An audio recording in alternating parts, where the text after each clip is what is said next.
Bonsoir à tous et à toutes. Bonsoir. Les amis, alors ok, le PSG joue la finale de la Ligue des Champions samedi, mais aujourd'hui, je ne sais pas si vous l'avez noté, mais c'est le 26 mai et c'est le jour pour rappeler ce que beaucoup de supporters marseillais aiment répéter. Ils sont à jamais les premiers. À quoi? À avoir remporté la plus prestigieuse des Coupes d'Europe. C'était il y a 32 ans, déjà. Jour pour jour, et oui, à Munich, contre le Milan AC avec une... oui, ça nous rajeunit pas. Ah, ça nous rajeunit pas. 43e minute, il y a 32 ans, qui est resté pour l'éternité. L'arbitre donne un corner. Un corner, ça veut dire, les gars, on monte tous, on y va. C'est l'action la plus dangereuse. Les Marseillais et le public, le bleu et blanc. Pelé qui se charge de la frappe au deuxième poteau. Et but! Ouais! But de Basile-Boli! But! 42e but de Basile-Boli! 42e mi-temps! Milan! Pelé qui centre sur le corner! Basile-Boli qui marque! C'est le délire! J'en peux plus! Pourrait dire JPP! Ah, c'était le délire, le regretté Aviassouli au commentaire. Le lendemain, votre journal, l'équipe titrée comme ceci, le jour de gloire. Une référence à la Marseillaise, l'hymne comme Limoges national. Quelques jours plus tôt, quand ils avaient gagné en basket. En basket, effectivement, l'ancienne Coupe d'Europe. Bien sûr. Une référence à la Marseillaise, l'hymne national, pour souligner que ce succès va au-delà de Marseille à l'époque. C'est même celui d'une grande partie de la France. Ce soir, on va vous proposer un pourquoi un peu vintage, tiens, pour changer. Voilà, 32 ans après, on va vous dire pourquoi Marseille se souviendra toujours de celle-ci. Alors, 32 ans après, je vais vous poser la question, mais j'ai la réponse. Ce succès est encore très présent à Marseille, non, Georges? Sur ses réseaux sociaux, l'OM, ce matin, a publié ceci. Regardez, c'était dès 8h, en mode « Bonjour, aujourd'hui et cette semaine, n'oubliez pas que nous sommes à jamais les premiers », avec ces magnifiques photos d'époque de Raymond Gothals, l'entraîneur, ou Marcel Desailly avec la coupe aux grandes oreilles. Le succès est encore présent? Oui, il y a 10 jours à peine, devant le Vélodrome, avec d'anciens joueurs, Basile-Boli, Eric Dimeco, on a dévoilé une statue de Bernard Tapie, l'ancien président soulevant la Coupe d'Europe. Le maire de Marseille, Benoît Payan, était là. On va dévoiler la statue de Bernard Tapie. Vous savez à quel point, pour nous les Marseillais, Bernard Tapie a compté. Dans nos cœurs, dans nos esprits, dans notre vie. En présence de la famille du président disparu, on a revécu 32 ans après le plaisir de voir le trophée soulevé au Vélodrome. Vous le voyez sur cette statue, donc le souvenir est omniprésent. Oui, il y a 2 ans également, souvenez-vous, il y a 2 ans, on avait parlé ici, dans toute la ville, des hommages monstres, rappelez-vous, pour fêter les 30 ans de la victoire en Coupe d'Europe. Il y avait des milliers de personnes dans les rues de Marseille. Regardez, c'était formidable avec tous les anciens joueurs qui étaient là. Et puis il y avait une autre image qui avait été complètement dingue, parce qu'on parle de Naples et tout ça ces derniers jours. Regardez, plus de 8000 fumigènes avaient été craqués sur les 21 km du littoral. Regardez. Sanction. Ça, c'est la fermeture de la ville. Ça, c'est Marseille. Voilà, et on remercie Massiaï pour les images magnifiques au drone. Et les anciens joueurs, à l'époque, ils étaient réunis au stade derrière Basile-Boli, le buteur mythique de Munich. Et on avait une bonne équipe, comme on avait la hargne de Didier Deschamps, on avait Angloma qui n'arrêtait pas de monter, on avait Dimeco qui était très technique, on avait Casoni, on avait Casoni qui mettait des 16 comme crampons, c'est sûr, on avait Olmeta au plus fou que fou. Et on avait qui encore? Oh, on avait Jean-Jacques qui allait comme un fou partout. Voilà. Alors, en gagnant il y a 32 ans, ces joueurs sont devenus des immortels à Marseille. Bah oui, tous supporters de Marseille qui se respectent et normalement capables de réciter ce 11 titulaire par cœur. Hein. Je suis sûr que vous le connaissez tous en plateau. Hein. Barthès dans les buts avec cette défense incroyable de Saï-Boli, Angloma, Dimeco, Deschamps-Sauzé, Rudy Voller, sacrée équipe, sacrée équipe. Bah oui, c'est pas pour rien qu'ils sont arrivés jusque-là quand même. Les plus jeunes ne savent peut-être pas, mais à l'époque, la Ligue des Champions, nouvellement nommée, n'invitait que les vainqueurs des championnats. Hein. Donc le parcours de l'OM, c'était celui-ci, en 16e face aux vainqueurs de l'Irlande du Nord, ensuite face aux champions de Roumanie en 8e, ensuite il y avait une phase de poule face à ces 3 équipes qui avaient battu Barcelone et Leeds notamment, hein, les Rangers et le CSKA Moscou. On sortait premier de la phase de poule pour ensuite se qualifier à la finale face à Milan, face au Milan. Alors les plus jeunes aussi se disent oui bon le Milan aujourd'hui, non mais attendez, le Milan à l'époque c'était le grand Milan, hein. C'était les Galactiques en fait, hein, entraînés par Fabio Capello, époque Silvio Berlusconi président. Regardez, ces noms vous disent forcément quelque chose. Baresi, Maldini, Costa Curta, Rijkaard, Van Basten, oui, ça c'est ce qu'on appelait le grand Milan. Ce qui est important dans le récit de cette finale, c'est qu'elle intervient 2 ans après celle perdue par l'OM contre l'Étoile Rouge de Belgrade au tir au but à Bari, avec les célèbres larmes de Boli que vous voyez à l'image. On a parlé avec Michel Aliaga aujourd'hui, qui était à Bari et à Munich 2 ans plus tard. Supporter de l'OM, il est devenu après la finale bavaroise ce visage bien connu des fans marseillais, journaliste sur France 3 PACA. Il nous raconte Munich, la finale de l'intérieur. On partage ce moment-là, je me rappelle à l'Olympia Stadium avec les Milanais. Ça plaisante, ça sourit, on est heureux, il fait beau. Et quand on est rentré dans ce stade, moi j'avais l'intime conviction que c'était maintenant. Ce n'est pas rationnel, c'est un ressenti. Elle était pour nous. Et le stade, il était tellement dans blanc, bleu, comme ça. Tous, on se regardait, on avait ce sentiment-là. Et pourtant, quand on regarde le match, la première demi-heure, on doit perdre 2 ou 3-0. Parce que si les Marseillais s'en souviennent encore, c'est surtout pour ça. C'était cette émotion d'une soirée devenue inoubliable. Exactement. En 2008, à l'équipe, on vous avait proposé ce fabuleux documentaire dont vous allez voir un extrait. Vous pouvez le retrouver sur les réseaux OM à jamais les premiers de Gilles Pérez et Gilles Roff. Le but de Boli, on va parler de l'émotion d'une soirée inoubliable, vécue comme ça dans les foyers marseillais. Boli dans l'axe, Marseille de Sailly au second poteau.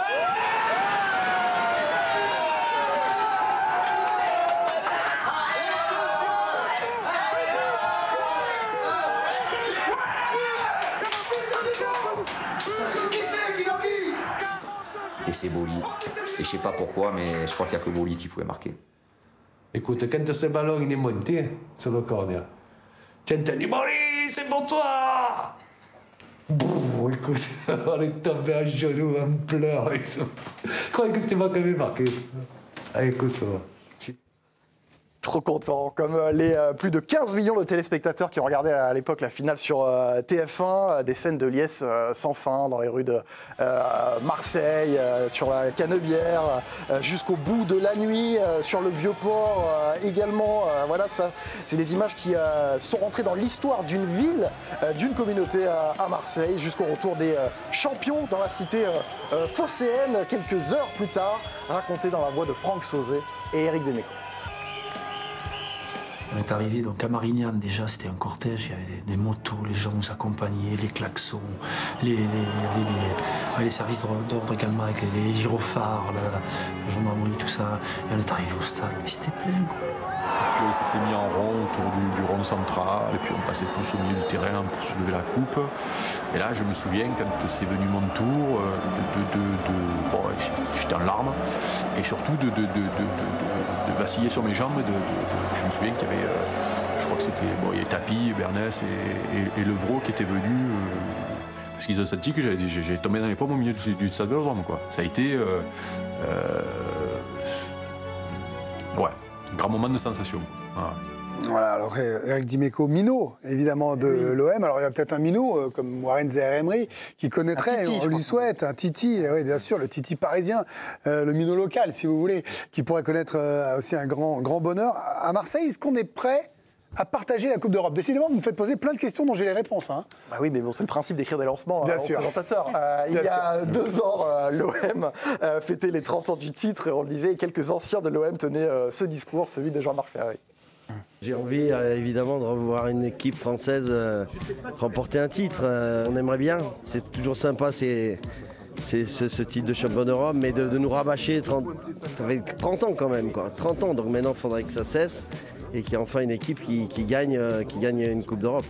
Qu'une autre équipe gagne la Coupe d'Europe, disait Jean-Marc Ferrari. Attention, parce que ce genre de déclaration, on verra tout à l'heure, ça peut faire beaucoup parler aujourd'hui. Alors, est-ce que cette date du 26 mai résonne encore vraiment chez les plus jeunes Marseillais? Pas vraiment, pense Michel Aliaga.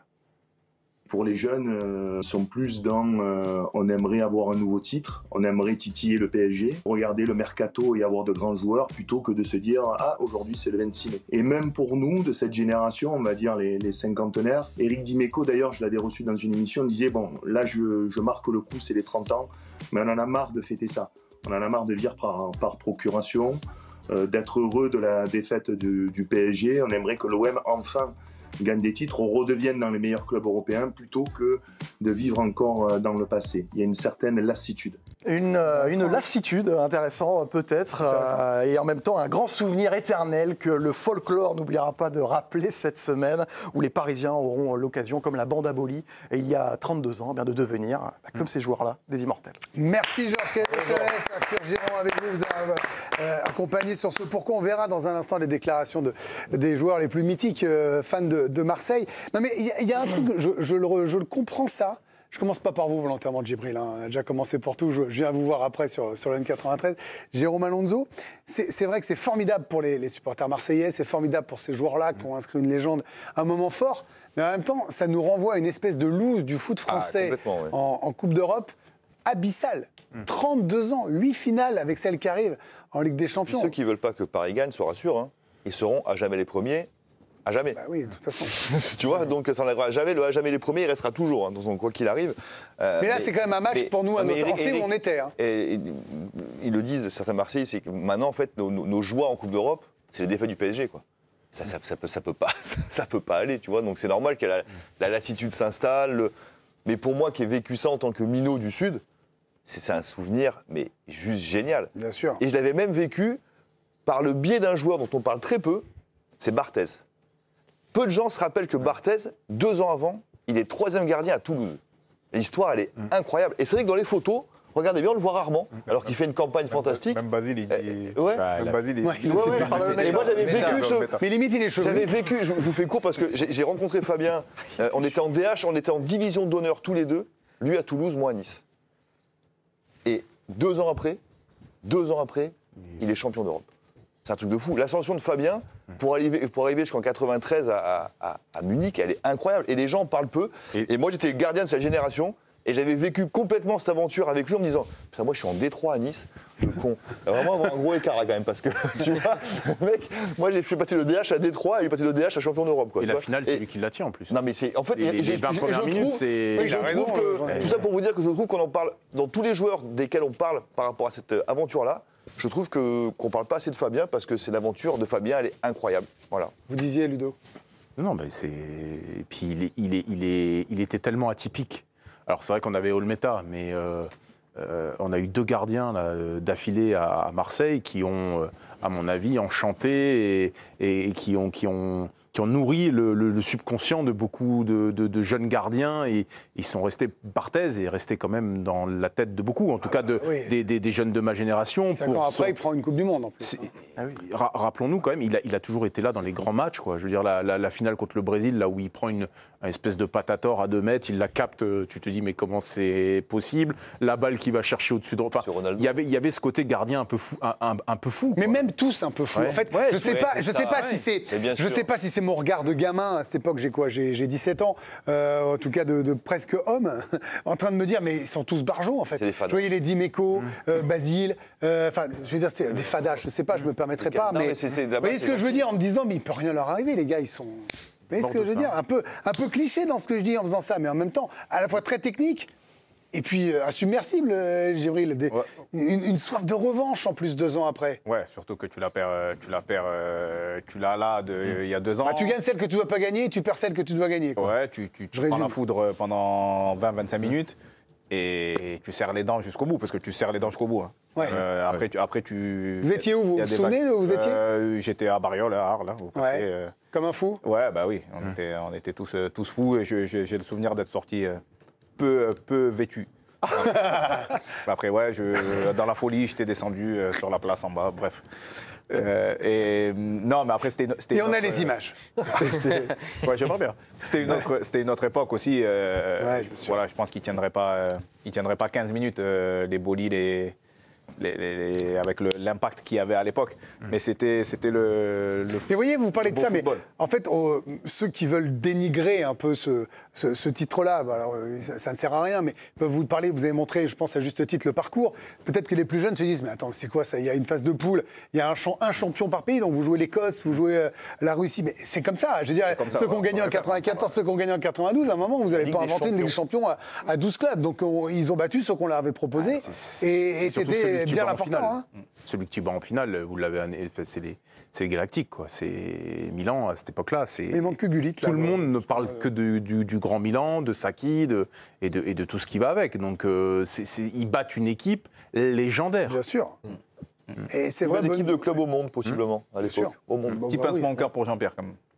Oui, qui s'en va. Et d'ailleurs, quand on fait les analogies, on peut toujours faire 1000 analogies. Celle du basket et du foot, elle ne marche plus depuis hier. Mais c'est vrai qu'il y a Munich, Milan, c'est quand même un clin d'œil de l'histoire absolument incroyable. Mbappé qui s'en va, Papa qui s'en va. Je veux dire, des analogies, on peut en trouver 1000. Ça ne changera rien au résultat de samedi, mais ça peut nous amuser et nous tenir en haleine, quoi. Ce qui est intéressant, et j'invite tout le monde à regarder ce documentaire dont vous avez tiré les images, c'était l'atmosphère qui régnait. Et quand vous parliez de Barjot, ils se filaient les gars en fonction de ceux qui provoquaient. C'est-à-dire qu'il y avait des attaquants qui venaient chercher les défenseurs. Il y en a un qui disait non, il est venu tacler Abedi Pelé, je vais m'en occuper. Prochain ballon, je le découpe. Il y avait de ça. Non, mais c'était... Quand il dit qu'il a mis des crampons de 16... Il y avait à l'intérieur... J'ai jamais mis de crampons de 16, mais je vois ce que ça fait, les crampons de 16. À l'intérieur de ce groupe-là, une force collective d'échange, d'amour, de passion. Et je crois que la défaite de Bari, alors même s'il y a assez peu de titulaires, je crois, de Bari par rapport à Munich, il y en a que 3 ou 4, je crois. Mais ça, je pense que la défaite de Bari, elle t'amène là aussi. Pour plein de choses. Au niveau d'organisation, rappelez-vous de Tapi, ce qu'il a dit, même avant Benfica, maintenant je sais. Rappelez cette phrase de Tapi, maintenant je sais.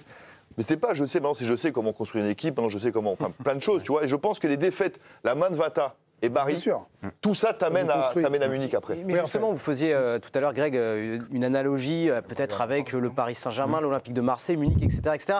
Mais on a l'impression que Marseille a tourné autour du pot pendant des années pour aller gagner cette Ligue des Champions, là où le PSG le fait également depuis plusieurs années, à faire des demi, des finales, et puis cette victoire en 93. Mais pendant plusieurs années, eh bien, Marseille a tourné autour du pot, et peut-être que Paris est en train de faire à peu près la même chose et que ça va enfin payer pour le Paris Saint-Germain. Dans ce documentaire dont on parlait il y a quelques instants, donc, qui était proposé par l'équipe, vous le retrouvez facilement, à jamais les premiers, fait par Gilles Pérez et Gilles Roff. Il y a une interview très intéressante de Christophe Boucher, l'ancien président de l'OM, qui était journaliste à l'AFP à l'époque. Et il nous raconte ce qu'a provoqué ce succès marseillais en France, et peut-être le PSG peut s'en inspirer. Et là, je vois plein de gens qui font ça à Lille. Je me dis, tiens, c'est bizarre. Et je regarde les journaux le lendemain à 13h, et je m'aperçois que c'était partout pareil. À Dinard, à Tours, à Bordeaux, on a fêté l'OM.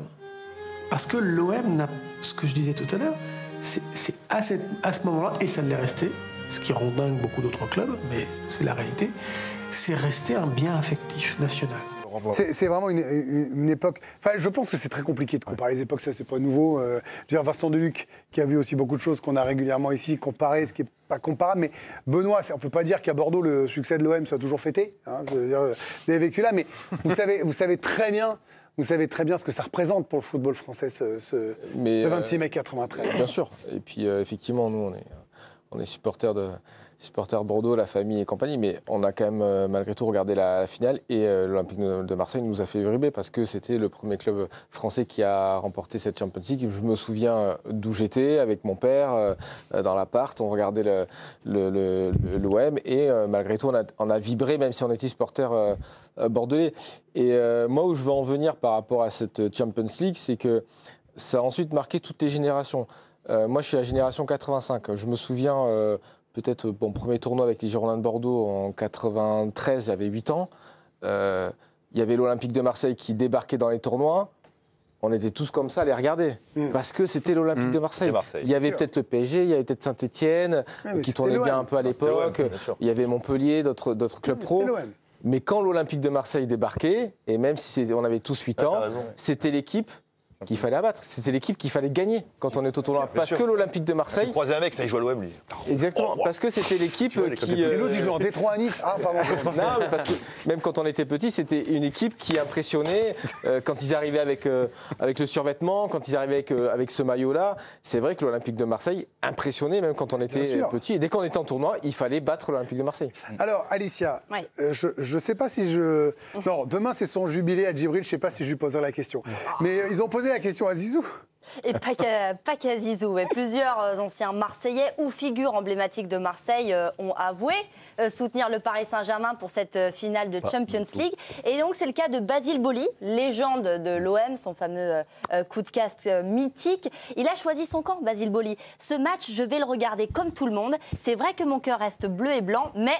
je suis derrière le Paris Saint-Germain parce que représenter la France, c'est quelque chose d'important. Pour moi, un avis partagé avec une autre légende marseillaise, le sélectionneur de l'équipe de France, Didier Deschamps, qui s'était même montré agacé qu'on puisse lui poser la question. Vous n'êtes pas sérieux, non? Vous me posez une question comme ça. Ça, il faut la passer, il faut la poser à quelqu'un au Vieux-Port ou comme ça, vous êtes sûr de la réponse. Moi, je suis sélectionneur et il y a une équipe française. Même si j'ai un passé marseillais, mais ça me paraît tellement évident déjà de me poser la question, vous ne devriez même pas me la poser. Alors lui, il n'a jamais joué à Marseille, mais c'est une grande figure de la cité phocéenne, Zinedine Zidane, qui lui aussi soutiendra le Paris Saint-Germain, même si, vous verrez, il a utilisé un moyen détourné en marge du Grand Prix de Monaco au micro de Canal. Oui, bien sûr qu'on va regarder. Même moi, qui suis Marseillais, il va falloir que l'équipe française gagne. Il a dit, mais il l'a pas dit. Il ne peut pas le dire, non, il ne peut pas dire PSG, mais l'équipe française quand même. Je ne vous poserai pas la question, Djibril. Demain, c'est votre jour de fête, tout ça, le jubilé. Non, mais en plus, je vais vous dire un truc sur Djibril. Djibril, on le sait, il est Marseillais de cœur et tout ça, mais Djibril, il aime les joueurs de foot. Voilà, il faut que vous le sachiez. Et Djibril, il a sans doute des potes au PSG. Il a des joueurs qu'il aime, et je pense que vous seriez sincèrement content pour ces gars-là s'il leur arrive quelque chose de bien. Pour les gars. Voilà. Vous avez vu comment je vous l'ai amené de manière... Pour Ousmane, pour Barcola. Presnel un peu... Oui, voilà. Pour les gars. Pour les gars. Le blason un peu moins, peut-être. Voilà. Djibril... Complicado.